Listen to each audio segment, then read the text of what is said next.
भजो नित्य गोविंदा नित्य गोविंदा।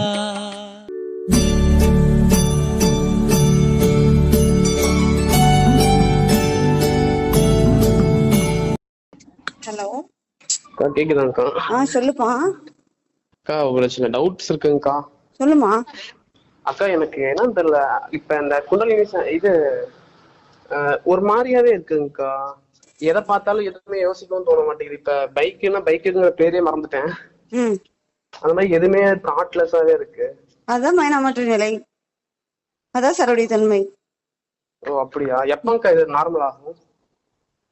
ஆயிடுப்பா. நீ ஏதாவது மனசுக்கு வேலை கொடுத்து நான் ஏன் இதை நார்மல் ஆகணும்னு நினைக்கிற?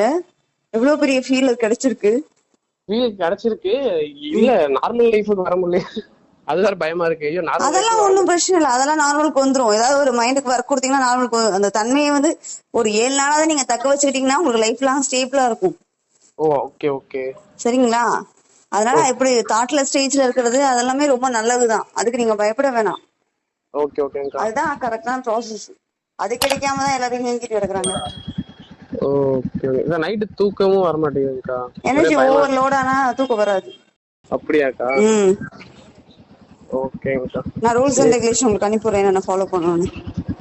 ஓகேங்கக்கா. இப்படி யூஸ் பண்ணோம்னா இதெல்லாம் குறைஞ்சிருமாங்கக்கா? ஆமா ஆமா, சோஷியல் மீடியா அதெல்லாம் பார்க்கவே கூடாது. முடிஞ்ச வரை தனிமையிலே ஒரு 7 days இருக்கணும். ஓகேங்கக்கா.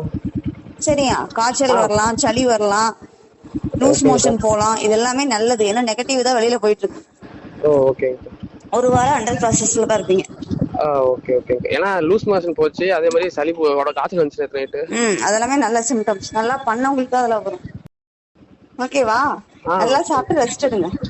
ஓகேங்கக்கா. ஏதாவது சந்தேகம்னா கூப்பிடுங்க. ஓகே.